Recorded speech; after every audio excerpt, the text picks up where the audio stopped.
Hello, dear friends. It's the start of a new year. Happy New Year to all of you, and the start of the very first lesson for the year 2023. And I hope this year is going to be a great one with you and me trying to polish our English. Today, I'll take up the topic that seems to have been most popular with my viewers, and they've been asking for more, and that is typical Indian English errors, things that we've been writing and speaking without really knowing where we are going wrong.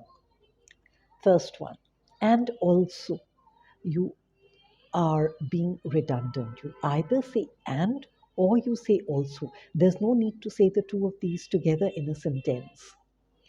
Now, another thing that we write very often when we make you fill up forms, that is when you write and oblique or.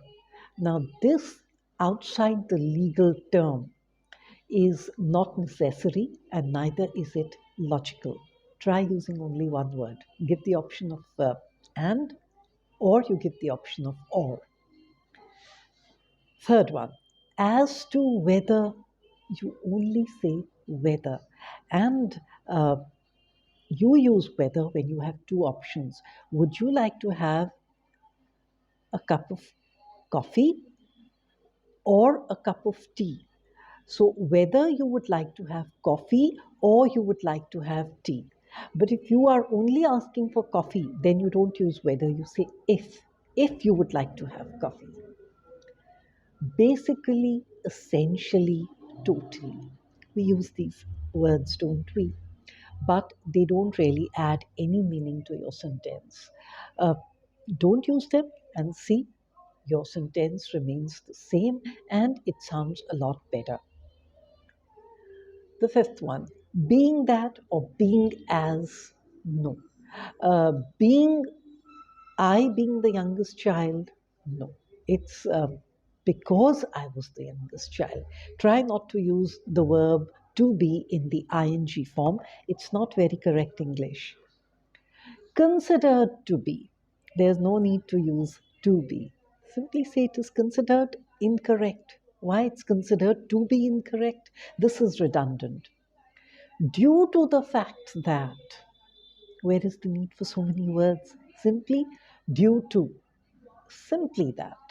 Or you say it's because. Then another one that we use is each and every. No need to say each and every. Either you say each or you say every, etc. Now, this suggests a kind of laziness. Come on, provide a few more examples instead of using etc.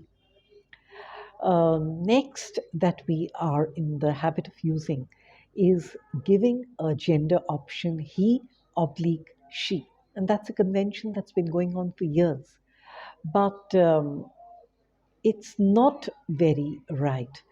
Use he or she or pluralize it wherever it is appropriate. So you don't have to face the problem of this gender specific pronoun. Another one that we use a lot is firstly, secondly, thirdly.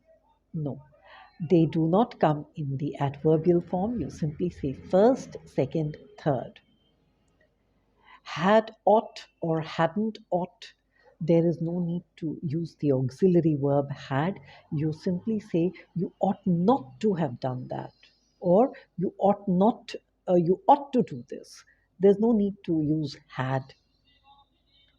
Interesting, one of the least interesting words in English.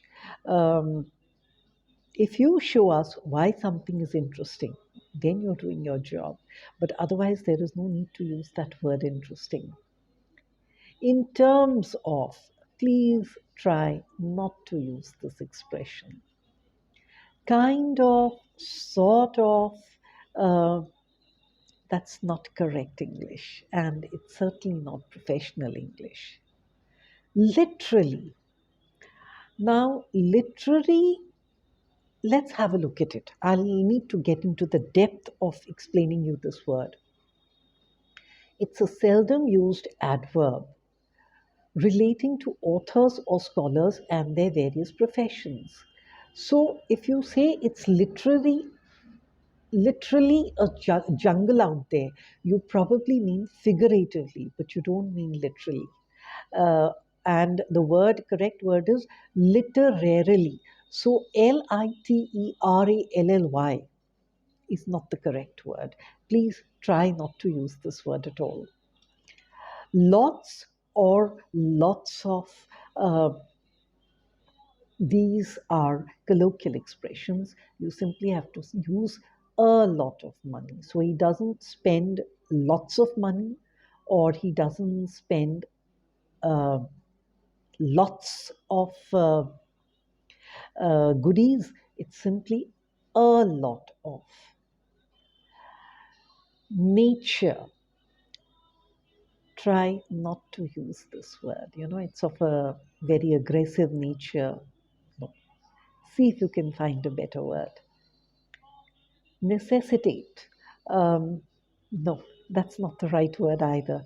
I mean, it's hard to imagine a situation that would necessitate the use of this word. On account of, because. Well, I'll try to keep this video short because I believe in giving you bite sized lessons that you can digest easily.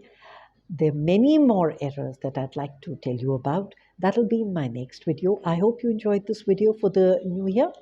Happy learning, and feel free to comment in the comment box. And yes, if you want specific lessons from me, please do write it in the comment box so that I know how to shape up my future lessons. Thank you. Wish you a happy new year once again. This is your friendly English mentor, Kiran.